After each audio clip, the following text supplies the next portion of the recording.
அடியேன் ஸ்ரீமதே ராமானுஜாய நமக. ஸ்ரீமத் வரவரமுனையே நமக. ஸ்ரீ கோவல் கந்தாடை அண்ணன் சுவாமிகள் திருவடிகளுக்கு சரணம். ஸ்ரீசைலேஷ தயாபாத்திரம் தீபஜாதி குணார்ணவம் யதீந்திரப்ரவணம் வந்தே ரம்யஜாமாத்ரமுனீம் லக்ஷ்மீநாதசமாரம்பாம் நாதயாமுனமத்யமாம் அஸ்மதாச்சாரியபர்யந்தாம் வந்தே குருபரம்பராம். யோ நித்யம் அச்சுதபதாமுஜயுக்மருக்ம व्यामोहतस्ततितराणि तृणयाय मेने अस्मद्गुरोर्भगवदोषदैकसन्दोः रामानुजस्य चरणौ शरणं प्रपद्ये. मातापिता युवदयस्तनया विभूतिः सर्वं यतेव नियमेन मदन्वयानाम् आदस्य न कुलपतेर्बहुलाभिरामं श्रीमत्तदङ्कर्युगलं प्रणमामि मूर्त्ना. பூதம் சரஸ்ய மகதாவியபட்டநாத ஸ்ரீபக்திசார குலசேகர யோகி வாகான் பக்தாங்கிரேணு பரகால யதீந்திரமிஷ்டான் ஸ்ரீமத் பராங்குசமுனிம் பிரணதோஸ்மி நித்யம். நீலாதுங்க ஸ்தனகிரி தடி சுப்தமுத்போத்ய கிருஷ்ணம் பாராத்யம் ஸ்வம் ஸ்ருதி சதசிர சித்தமத்யாபயந்தி ஸ்வோஷிஷ்டாயாம் ஸ்ரஜினிகலிதம் யா பல்லாத்கிருத்ய புங்க்தே கோடாதஸ்யை நமயிதமிதம் பூய ஏவாஸ்து பூயஹ. அன்னவையள் புதுவை ஆண்டாள் அரங்கற்க பண்ணு திருப்பாவை பல்பதியம் இனிசையாள் பாடிக் கொடுத்தாள் நற்பமாலை பூமாலை சூடி கொடுத்தாலை சொல்லு. சூடி கொடுத்த சுடற்கொடியே தொல்பாவை பாடி அருளவள்ள பல்வளையாய் நாடி நீ வேங்கடவர்க்கு எண்ணி விதி என்று மாற்றும் நாம் கடவா வண்ணமே நல்கு. அனைவருக்கும் நமஸ்காரம். திருப்பாவை பாசுரம் 24. 5 லட்சம் குடியிருக்கக்கூடிய ஆயப்பாடி கோபிகைகள் அத்துணை பேரும் சேர்ந்திருந்து இங்கனே போந்தருளி மாறி மலைமுழஞ்சில் மண்ணி கிடந்திருங்கும் சீரிய சிங்காசனம் இருந்து இங்கனே போந்தருளி எங்களுக்கு நீ ஆராய்ந்து அருள் புரிய வேண்டும் என்று பிரார்த்தித்தார்கள் கீழ்ப்பாட்டல. அதை அவன் தட்டுவானா? திருப்பள்ளியிலிருந்து புறப்பட்டு அப்படியே சீரிய சிங்காசனம் வரைக்கும் நடந்து அந்த நடையழகை காமித்து கொடுத்தவன் அங்கே அமர்ந்தான். இதை பார்த்ததும் கோபிகர்கள்லாம் அப்படி மயங்கி போனார்களாம். பெரியாழ்வாரை போலே தம்மை மறந்து அவனுடைய திருவடிகளுக்கு மங்களாசாசனம் பண்ண ஆரம்பித்தார்கள். அதுவும் அவன் ரட்சிக்கக்கூடிய அவனுடைய பலத்திற்கும் குணத்திற்கும் வேலுக்கும் மங்களாசாசனம் செய்கிறார்கள். எம்பெருமானுடைய கழலும் திரளும் கொண்டு அவன் முன் செய்த செயல்களை நினைத்து பார்த்தாலாம் ஆண்டாள் நாச்சியார். ஐயோ, இந்த குழந்தையாக இருக்கக்கூடிய அந்த கிருஷ்ணனுக்கு தான் எவ்வளோ ஆபத்து வந்தது அப்படின்னு பொங்கும் பரிவோட வயிறெறிந்து, அதாவது அவன் மேலே இருக்கக்கூடிய ஒரு தீராத ஒரு ஆசையினால், அதுவும் பெரியாழ்வார் பெற்றெடுத்த பெண் பிள்ளை ஆயிற்றே ஆண்டாள், அதனால் மங்களாசாசனம் பண்ணுகிறாள் இந்த பாசுரத்தில். நம்ஜியர் என்ன செய்வாரா? கதே ஜலே சேது பந்தம், தகப்பனாருக்கும் மகளுக்கும் இவ்வாறு பல்லாண்டு பாடுவதுதான் அவர்களுடைய பணி என்று அருளி செய்வார். அவர்களுடைய பொங்கும் பரிவையும் ஐயோ கண்ணன் என்பர்மானுக்கு ஏதாவது ஆயிடுமோ என்ற கலக்கமுமே தான் இந்த மாதிரி மங்களாசாசனம் செய்வதற்கு ஒரு காரணமாக அமைகிறது. அன்று இவ்வுலகம் அளந்தாய் அடி போற்றி, சென்றங்கு தென் இலங்கை செற்றாய் திரள் போற்றி, பொன்ற சகனம் உதைத்தாய் புகழ் போற்றி, கன்று குணிலா எரிந்தாய் கழல் போற்றி, குன்று குடையா எடுத்தாய் குணம் போற்றி, வென்று பகை கெடுக்கும் நின் கையில் வேள் போற்றி, என்றென்று உன் சேவகமே ஏத்தி பறைகொள்வான் என்று யாம் வந்தோம் இறங்கேலோர் எம்பாவாய். கடல் போற்றி, குணம் போற்றி, வேள் போற்றி, இப்படி போற்றி போற்றி என்று சொல்வது பல்லாண்டு வாழ்க என்று சொல்லும் மங்களாசாசனத்தை குறிக்கக்கூடிய சொற்கள். அன்று, அதாவது முற்காலத்தில் தேவர்களுக்காக அந்த ராஜ்யத்தை பெற்றுத்தர வேண்டும், அவர்கள் இழந்த அந்த ராஜ்யத்தை பெற்றுத்தர வேண்டும் என்பதற்காக மகாபலி சக்கரவர்த்தியினிடத்திலே யாச்சகம் பெற்று வாமனமூர்த்தியாக அவதாரம் எடுத்து யாச்சகம் பெற்று மூவடி மண் கேட்டு இந்த உலகத்தை அளந்தான் திரிவிக்ரமனாக. அன்று. அதனால் அந்த திருவடிகளுக்கு மங்களாசாசனம் செய்கிறோம் என்கிறாள் ஆண்டாள்.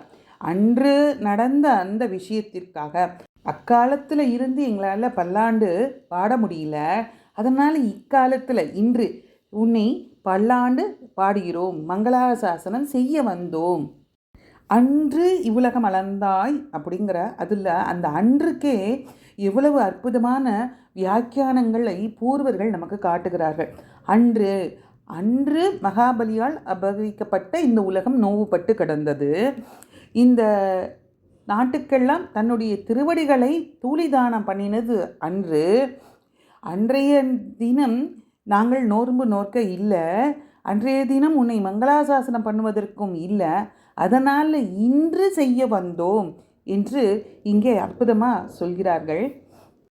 அன்று இந்த திருவடிகளை நீ அவர்களுக்கு வைத்து அருளினது போல அன்று என்னன்னு பார்த்தா சேத்தன அச்சேதன பொருட்கள் அனைத்து மேலுமே அவனுடைய திருவடி பட்டதே. அதுபோல இன்று உன்னுடைய திருவடிகளை எங்களை அடையும்படி நாங்கள் நோன்பு நோற்று இருக்கும் எங்கள் மீது நீ வைக்கல் ஆகாதா என்று இந்த கோபிகைகள் கேட்பது போல் இந்த பாசுரம் அற்புதமாக அமைந்திருக்கு. அன்றி உலகமளந்தாய் அடி போற்றி. இந்த வரிகளில் ஆண்டாள் நாச்சியார் வாமன அவதாரத்தை எடுத்து காட்டுகிறார். இந்த வாமன அவதாரத்தின் போது ஒரு குழந்தையின் அபேட்சையை எதிர்பார்த்தா தாய் அணைக்கிறாள். இல்லையே, கண்டாயே நெஞ்சே கருமங்கள் வாக்கின்றோர் எந்தானுமின்றியே வந்து இயலுமாறு உண்டானை உலகேழும் ஓர் மூவடி கொண்டானை கண்டு கொண்டனை நீயுமே என்று நம்மாழ்வார் அவனுடைய அந்த செயலை ஒரு வியாஜியத்தையும் எதிர்பார்க்காமல் பிறருக்கு தன்னை அளிக்கும் தன்மையாக காட்டுவதாக அருளி செய்கிறார். வாமன அவதாரத்தில் இந்திரன் முதலான தேவர்கள் அவர்களுடைய பிரயோஜனமான அந்த ராஜ்யத்தை பெற்று திரும்பினார்கள். ஜாம்பவானுக்கோ அவரை பிரதட்சிணம் செய்யக்கூடிய ஒரு வாய்ப்பு கிடைத்தது. பிரம்மாவிற்கோ அவனுடைய திருவடியை விளக்கக்கூடிய ஒரு பாக்கியம் கிடைத்தது. ஒரு கை குழந்தைக்கு தாயோட முளை போல சேஷபூதர்களுக்கு அந்த திருவடி விலங்குகை அதுதான் முக்கியமாக. அதனால் முதல் எடுத்த ஒன்று அடி போற்றி என்று மங்களாசாசனம் செய்கிறாள் ஆண்டாள் நாச்சியார். திருவடிக்கு மங்களாசாசனம் செய்ததுக்கு பிறகு அடுத்த வரியிலே சென்றங்கு தென்னிலங்கை செற்றாய் திரள் போற்றி அவனுடைய பலத்தை இங்கே எடுத்து காட்டுகிறாள். புலி கிடந்த குகையிலேயே சென்று அந்த புலியை வெல்வது போல ராவணன் இருக்கும் இடத்திலேயே இலங்கைக்கு சென்று கரதூஷ்ணாதிகளை எல்லாம் அழித்தவன், அதுவும் கடல் கடந்து போய் இலங்கைக்கு சென்றான். அங்கே போய் அவனுடைய பலத்தை, அதாவது ராவணனை அழித்து தன்னுடைய பலத்தை நிரூபித்தான் ராமன். ஆழ்வார் அதனால தானே இப்படி பாடினார், உண்ணாது உறங்காது ஒளிகடலை ஊடறுத்து இப்படி பண்ணிய செயல்களை எல்லாம் பாராட்டி என்னை போன்ற பெண்களுக்கு நீ அருள் புரியக்கூடாதா? இதெல்லாம் ஒரு பெரிய விஷயமா உனக்கு? எங்களுக்கு உன்னுடைய இந்த கிருஷ்ணா அனுபவத்தில் எங்களை ஈடுபட வைக்க வேண்டும் என்று பிரார்த்திக்கிறார். திரள் போற்றி பிராட்டிக்காக பாடுபட்ட உன்னுடைய பலத்திற்கு ஒரு தீங்கும் வராது இருக்கணும். இலங்கை பாழாளாக படைப்பொருதானுக்கு பல்லாண்டு கூறுதுமே என்று பொங்கம்பரிவாளை பெரியாழ்வார் பாடினார். கல்லாதவர் இலங்கை கட்டழித்த காக்கூத்தன் நல்லாள் ஒரு தெய்வம் யானிலேன் என்று திருமலிசை பிரான் இவ்வளோ அற்புதமாக பாடினார். கற்பார் ராமபிரானை அல்லாள் மற்றும் கற்பரோ என்னுடைய இன்னமுதே ராகவனே, இப்படி அவனுடைய போகீதியிலேயே ஈடுபட்டவர்கள் உண்டு. ஆண்டாள் நாச்சியார் இந்த திரளுக்கும் பல்லாண்டு பாடுகிறாள். அடுத்தபடியாக என்ன செய்கிறாள்? அவள் கிருஷ்ணாவதாரத்தை பற்றி போற்றுகிறாள். பொன்ற சக்கடம் உரைத்தாய் புகழ் போற்றி என்கிறாள். இந்த நேரத்தில் ஒரு ஐதீகம் பார்க்கலாம். என்னன்னா, பட்டர் இடத்துல நம்ஜியர் அவருடைய சிஷ்யர் ஒரு கேள்வி கேட்குறாராம். ஆழ்வார்கள் எல்லாரும் ராமாவதாரத்தை காட்டிலும் கிருஷ்ணாவதாரத்தில் ஏன் மண்டி கிடக்கிறார்கள் என்று, அதாவது கிருஷ்ணாவதாரத்தை தான் அதிகமாக மங்களாசாசனம் செய்கிறார்கள். நம்ம பெரியாழ்வார் பார்த்தோம்னா யசோதை பாவத்திலே இந்த கிருஷ்ணனை தாளாட்டுவதும் பாராட்டுவதும் சீராட்டுவதும் அப்படி என்று பாசுரங்கள் பாடியிருக்கிறாரே அப்படின்லாம் கேட்டாராம். அதற்கு பட்டர் என்ன பதில் சொன்னாராம்? ராமாவதாரத்தில் பிதா சம்பராந்தகன் ஊர் திரு அயோத்தியை புரோகிதர் மந்திரவாதிகளான வசிஷ்டாதிகள் இப்படி இருக்கிறதுனால இங்கே பார்த்தோம், கிருஷ்ணாவதாரத்தில் பார்த்தோம்னா குழந்தையோ சின்ன குழந்தை, மாதா பிதாக்களோ சாது இடையர்கள், ஊரோ இடைச்சேரி. இதில் கம்சாதிகள்லாம் எதிரிகளாக இருக்கா. பிருந்தாவனத்தில் முளைத்தெழும் ராட்சசர்கள் எப்படி பூதனை, சகடாசுரன் இப்படி ஒவ்வொரு அசுரர்களாக வந்தார்கள். தமையன் எப்படி ஒரு க்ஷணம் தப்பினா பாம்பு வாயில் விழும் தீம்பன். பூதனாதிகளே பிறந்த அபாயங்களுக்கு ஓர் அவதி இல்லை. அப்படி இருந்தும் கிருஷ்ணாவதாரத்தில் மங்களாசாசன மொழிய காவல் இல்லை. அதனால் ஆழ்வார்கள் அங்கே மங்களாசாசனத்தை மிகவும் செய்கிறார்கள்னு பட்டர் அருளி செய்தார். இந்த ஐதீகத்தை இங்கே நம்ம அனுசந்திப்பது ஏற்றம் கொண்டதாகும். சகடாசுர வதத்தில் பார்த்தோம்னா அப்போ குழந்தையா இருந்தான் கண்ணன். குழந்தையா இருக்கும்போது வண்டி ஒன்றிலே அந்த சகடாசுரன் ஆவேசிருந்து கள்ளமாக மறைந்து இருந்தான் இந்த சகடாசுரன். அப்பேற்பட்ட அந்த சகடாசுரனை தன் காலால், அதுவும் எப்படியா, அவனுக்கு அந்த பால் வேணும், தாயினிடத்திலே பால் குடிக்க வேண்டும் என்று அழுதது போல, முளைவரவுக்காக காத்திருந்தது போல காலால் எட்டி உதைத்து அந்த சகடாசுரனை வதம் செய்தான் கண்ணன் எம்பெருமான். அப்போ அவன் கை குழந்தை. எப்படி ராமபிரானுக்கு அந்த சார்ங்கத்தை, அந்த வில்லை இந்த மார்போடு சேர்த்து சேர்த்து வைத்து நான் இழுத்து அனுப்பினதுனால ஏற்பட்ட தழும்பு அவன் மார்பிலே இருந்ததாம், தோள்களில். அந்த தோல் தழும்பிருந்த சார்ங்கண்ணான் என்று பாடுகிறார்கள் ஆழ்வார்கள். அதுபோல் இந்த குழந்தைக்கு கண்ணன் எம்பெருமானுக்கு காலில் தழும்பு ஏற்பட்டதான். எதனால்? இந்த சகடாசுரனை அவனை வதம் செய்ததால். தழும்பிருந்த தாழ் சகடம் அப்படின்னு அந்த ராமாவதாரத்துக்கு விழிப்பிடித்த தழும்பு போல இவன் திருவடிகளுக்கு சகடமுதைத்த தழும்பு ஏற்பட்டதான். இவனுக்கு இப்பேற்பட்ட பேரு ஆபத்து ஏற்பட்டதா? ஐயோ வேண்டாமே என்று இங்கு வயிறறிந்து ஆண்டாள் நாச்சியார் அவனுடைய புகழை போற்றுகிறாள், மங்களாசாசனம் செய்கிறாள். ஏற்கனவே பார்த்தோம் இல்லையா, ராமாவதாரத்தை காட்டிலும் கிருஷ்ண அவதாரத்தை தான் ஆழ்வார்கள் அதிகமாக பாடியிருக்கிறார்கள். அது போலவே இங்கு ஆண்டாள் நாச்சியாரும் அடுத்து இந்த கன்று குணிலா எரிந்தாய் கழல் போற்றி என்று மங்களாசாசனம் செய்கிறாள். கல்ல சகடத்தும் போதோ ஒரு அசுரன் தான் வந்தான். இங்கே 2 அசுரர்கள்லாம். ஒருவன் விளவாய் நின்றான், ஒருவன் கன்றாய் நின்றான். இருவருமாக சேர்ந்து அவனை முடித்து விடலாம், கண்ணயம்பெருமானை ஏதாவது பண்ணிடலாம், அவனை இன்றோடு முடிந்தது அவன் கதை என்று அவர்கள் மனதிலே நினைத்து கொண்டு வந்தார்கள். இதை அறிந்த இவன் என்ன செய்தான்? அந்த கன்றாய் நின்றவனை அப்படியே எடுத்து ஒரு சுழற்றி அப்படியே மேலே வீசும்போது அந்த மரம் மீது இருந்த அவனு விளவாய் நின்றவன் மீது எரிந்தானா. இப்போ இருவருமே ஒரே கல்ல 2 மாங்கான்னு சொல்லுவது போல ஒரே இதில் 2 பேரையும் முடித்து அருளினான் எம்பெருமான். ஒருவனை எடுத்து மற்றொருவன் மேல் எறிந்தாள், இருவரும் ஒன்றாக இவன் மேல் விழுந்தாரார்கள், என் செய்வது என்று இப்போ ஆண்டாள் நாச்சியாருக்கு பயம் வந்துதான். இது என்றோ நடந்தது, ஆனால் அவனுக்கு ஏதாவது ஆகியிருக்குமோ, ஏன்னா 2 அரசுரர்கள். அதனால் பயந்து இன்று அவனுடைய அந்த கழலுக்கு மங்களாசாசனம் செய்கிறாள் ஆண்டாள் நாச்சியார். இதையே பெரியாழ்வார் என்ன பண்ணினார்?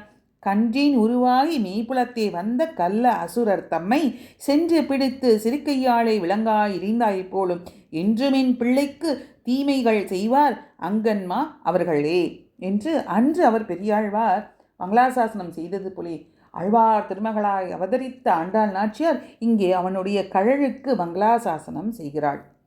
குன்று குடையா எடுத்தாய் குணம் போற்றி என்று இப்போ மங்களாசாசனம் செய்கிறாள் ஆண்டாள் நாச்சியார். விரோதியை அழிப்பதற்காக விளையாட்டாக கன்றை எடுத்தாற்போலே இங்கே கன்றுகளை காப்பதற்காக அவன் கோவர்தன மலையை தாங்கி பிடித்தான் தன் சுண்டு விரலாலே. இந்திரனுடைய துன்பத்தை போக்குவதற்காகவே அவன் அவதாரம் எடுத்தான் வாமனனாக. அதையெல்லாம் நினைத்து பார்க்காமல் இந்திரன் என்ன பண்ணிட்டான்? தன் காரிய முடிமுறையும் அனுகூலமாக இருந்தான். இப்போ அவனுக்கு அந்த இந்திர பண்டிகை கொண்டாடலைங்கிற கோபத்தில் வருணனை அனுப்பி மழையாக பொழிய செய்தான். அதனால் என்ன பண்ணான்? அங்கே இருக்கக்கூடிய கன்றுகளை எல்லாம் காப்பாற்ற வேண்டும், அந்த ஆயர்களை காப்பாற்ற வேண்டும் என்பதற்காக அந்த கோவர்த்தன மலையையே தன்னுடைய சுண்டு விரலாலே தாங்கி பிடித்தானே கண்ணன் எம்பெருமான். ஐயோ அவனுக்கு என்னாகுமோ என்று பயந்து இங்கே அவனுடைய அந்த குணம், அவனுக்காகவே ஒரு அவதாரமே எடுத்தானே, அந்த செயலை போற்றி அந்த குணத்தை போற்றி இங்கே ஆண்டாள் நாச்சியார் மங்களாசாசனம் செய்கிறாள். அடுத்து வென்று பகை கெடுக்கும் நின் கையில் வேல் போற்றி என்கிறார். மழை விட்டு போச்சு. அதாவது ரொம்ப மழை பெய்ந்தது. அந்த இந்திரன் கல்மாறி எரிந்தான், கல்மழை பொழிய தொடங்க வைத்தான். அதிலேந்து அந்த ஆய்ப்பாடி மக்கள் எல்லோரையும், இடையர்கள் அத்துணை பேரையும் காப்பாற்றி கோவர்தன மலையை எடுத்து பசுங்கூட்டங்களை எல்லாம் காப்பாற்றினால தானே அவனுக்கு கோவிந்தன் என்ற அந்த திருநாமமே ஏற்பட்டது. கோவர்த்தன கிரிதாரன் ஆச்சே கண்ணன். அப்படி கண்ணன் காப்பாற்றின விருத்தாந்தத்தை அனுசந்தித்த பிறகு மழை விட்டு போச்சான். அதனால் மலையை எறிந்து கையில் என்ன பண்ணுறானா, வேலை பிடிக்கின்றானா. அந்த வேலுக்கு பல்லாண்டு என்று பாடுகிறார்கள். ராம விருத்தாந்தத்திலேருந்து ஆரம்பித்து கிருஷ்ணனுடைய விருத்தாந்தம் வரைக்கும் மங்களாசாசனம் செய்தவர்கள் இப்போ வேலுக்கு ஏன் மங்களாசாசனம் செய்கிறார்கள் என்றால், எல்லா பெருமையும் சொன்னால் அவனுக்கு கண்ணெச்சில் பட்டுவிடும், திருஷ்டி பட்டுவிடும் என்பதனால வேலுக்கு மங்களாசாசனம் செய்வதாக பூர்வர்கள் அருளி செய்கிறார்கள். இதையே நின் கையில் வேல் பெரும்புறத்திலேயே அழத்தி வைக்க வேண்டியிருக்கும் வடிவழகு கண்ணன் எம்பெருமானுடைய வடிவழகு. இப்போ கையில் வேல் வேற பிடித்திருக்கிறதுனால மங்களாசாசனம் செய்யாமல் இருக்க முடியுமா இவர்களால்? அதனால் நின் கையில் வேல் போற்றி என்று மங்களாசாசனம் செய்கிறார்களாம்.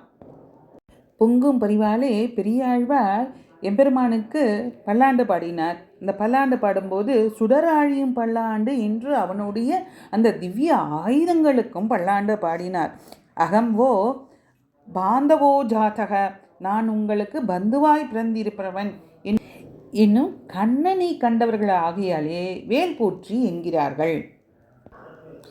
என்றென்று உன் சேவகமே, என்றென்று அடி போற்றி, திரள் போற்றி, புகழ் போற்றி, கழல் போற்றி, குணம் போற்றி, வேல் போற்றி. இப்போ 6 போற்றியாச்சா? இதுவே இவர்கள் தினம்தோறும் முன்னும் அறுசுவை உண்டி போல இருக்கிறதாம். உன் சேவகமே, உன் வீர குணங்களே ஏத்தி பறைக்கொள்வான். ஏத்துகை எங்களுக்கு பலன், பறைக்கொள்வது ஊராருக்கு பலன். இவ்விரண்டு பலன்களையும் பெறுவதற்காக இன்று யாம் வந்தோம், உன்னை நாடி நாங்கள் வந்திருக்கிறோம். இறங்கேலோர் எம்பாவாய், எங்களுக்கு நீ கிருபை பண்ண வேண்டும், அவன் கிருபையே உபாயம் என்று இருக்கிறார்கள்.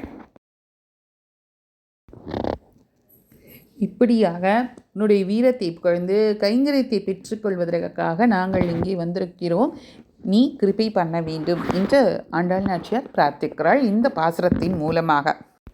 பரந்தாமனே இந்த அக்கீலங்களுக்கு தலைவன், அவனுடைய திருவடிகளே நமக்கு காப்பு. அது மட்டும் இல்லை, என்றென்றும் ஏத்தி பறிக்கொள்வான் நீன் சேவகமே, எப்போதும் இந்த பகவத் கைங்கரியமே நமக்கு கிடைக்கணும் என்றும், திரள் போற்றி, கழல் போற்றி, புகழ் போற்றி என்று எம்பெருமானுடைய கல்யாண குணங்களை இதில் பார்க்கலாம். ஞானம், வலிமை, செல்வம், வீரியம், பொலிவு, செயல்திறன், இப்படி இந்த கல்யாண குணங்களை எல்லாம் எடுத்துக்காட்டி ஆண்டாள் நாச்சியார் இந்த பாசுரத்தில் அருளி செய்கிறார். குன்று குடையாய் எடுத்தாய் குணம் போற்றி, அதில் பரமபதத்தில் ஸ்ரீவைகுண்டநாதனாக இருந்து இந்த அண்ட சராசரங்களையும் காப்பாற்றி கொண்டிருக்கக்கூடிய சர்வேஸ்வரனாக இருக்கிறான் என்பதை ஆண்டாள் நாச்சியார் மிக அற்புதமாக இந்த பாசுரத்தில் தெரிவிக்கிறார். ஸ்ரீ ஆண்டாள் நாச்சியார் திருவடிகளே சரணம். ஆழ்வார் எம்பெருமானார் ஜீயர் திருவடிகளே சரணம். ஆச்சாரியன் திருவடிகளே சரணம். நமஸ்காரம்.